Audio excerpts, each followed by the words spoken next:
પ્રકરણ 6 આઇસલેન્ડ। આખરે વિદાયની ઘડી આવી પહોંચી। થરથરતે પગે અને કંપતે હૈયે મેં વહાણમાં પગ મૂક્યો।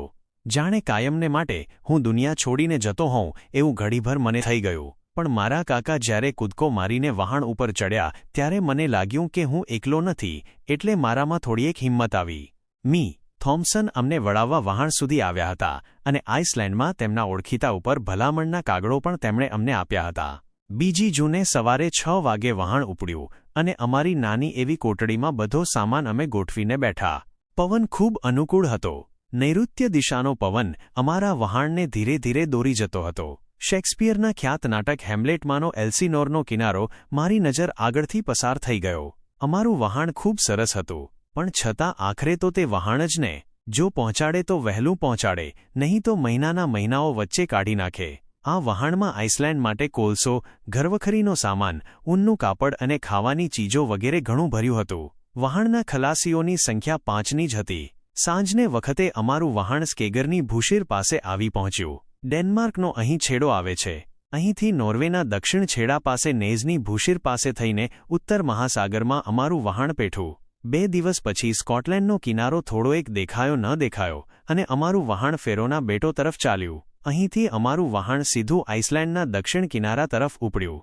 રસ્તામાં કોઈ ખાસ બનાવ બન્યો નહીં। મને દરિયાએ બહુ હેરાન ન કર્યો, પણ મારા કાકાને બિચારાને તો ઓરડીમાં પૂરાઈ રહેવું પડ્યું। તેમને દરિયો બરાબર લાગ્યો હતો, એટલે આઇસલેન્ડ વિશેની જે માહિતી તેમને વહાણના ખલાસીઓ પાસેથી જાણવી હતી તે તો એમને એમ રહી ગઈ।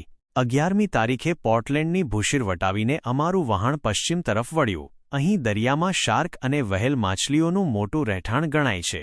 તોફાની મોજાઓ સાથે ટક્કર લેતા વેસ્ટમેન બેટના ખડકો અહીં દેખાતા હતા।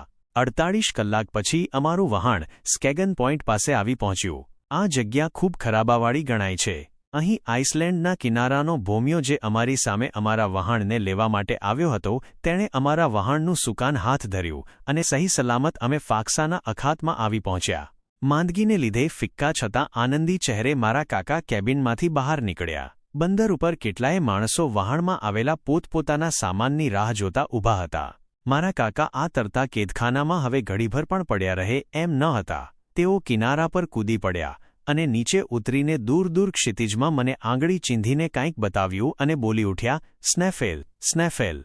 થોડીવારે આઇસલેન્ડના ગવર્નર મી. ફ્રેમ્પ અમારી નજરે પડ્યા। મારા કાકાએ તેમના હાથમાં કોપનહેગનથી લાવેલો ભલામણપત્ર મૂક્યો। પછી 2 જણા વચ્ચે ડેનિશ ભાષામાં થોડી એક વાતચીત થઈ। એનો સાર એ હતો કે ગવર્નર સાહેબ પ્રોફેસર સાહેબને જોઈએ તે મદદ આપવા તૈયાર હતા, પણ સૌથી વધારે અમને તો ફિક્સીના નામના એક રિવિક શહેરની નિશાળના શિક્ષક સાથે ફાવી ગયું। જો કે તેને આઇસલેન્ડની અને લેટિન માઇનસ એ 2 જ ભાષાઓ આવડતી હતી, પણ મારી ભાંગી તૂટી લેટિન ભાષાથી પણ તેની સાથે હું થોડા જ વખતમાં મિલાચારી બાંધી શક્યો। હાશ, તે શિક્ષકે અમને આપેલા ઉતારામાં ખુરશી પર બેસતા બેસતા પ્રોફેસર બોલ્યા, આપણી અડધી મુસાફરી તો પૂરી થઈ ગઈ। અડધી મુસાફરી? હજુ તો આપણે સ્નેફેલ પર્વત પાસે પણ પહોંચ્યા નથી। પણ એમાં શું બાકી છે? પર્વત ઉપર તો થોડા જ દિવસોમાં પહોંચી જઈશું, અને ઉપર ચડ્યા પછી તો નીચે ઉતરવાનું જ બાકી છે ને? કેમ, નીચે ઉતરવાનું જ શાનું? પાછું ફરીને ઉપર નહીં આવવું પડે? અરે રે, એની શું કામ ચિંતા કરે છે? જેમ નીચે ઉતરશું તેમજ પાછા ઉપર ચડીશું। જો હું અહીંના પુસ્તકાલયમાં જઈ આવું, ત્યાં સેક્સ્યુસમના હસ્તલિખિત કંઈ પુસ્તક હોય તો જોઈ આવું, તેમાંથી કંઈ મળી આવશે।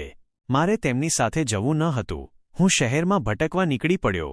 ગામમાં ભૂલા પડવા જેવું કંઈ હતું જ નહીં। ગામ આખામાં ફક્ત 2 શેરીઓ હતી। સમુદ્રને કિનારે કિનારે વેપારીઓને, દુકાનદારોના મકાનોની કતાર લાગી ગઈ હતી। આ ઉપરાંત માછીમારોના નાના નાના ઝૂંપડાઓ પણ દેખાતા હતા। દૂર દૂર દેખાતો દેવળનો ઘુમ્મટ, ઊંચી ટેકરી પરનો ગવર્નરનો બંગલો અને આસપાસ લાવારસના નાના ડુંગરાઓ નજરે પડતા હતા। કોડ માછલીનો વેપાર અહીં મોટા પાયા ઉપર ચાલે છે। તેની સૂકવણી અને તેનું પેકિંગ વગેરે મેં જોયું। ત્યાંના રહેવાસીઓ ગોરા, પડછંદ અને આનંદી દેખાતા હતા। ઊનના મોટા મોટા બેડોળ દેખાય તેવા ડગલાને લહેંગા તેમણે પહેરેલા હતા। હું ફરીને પાછો આવ્યો ત્યારે ભોજન તૈયાર હતું।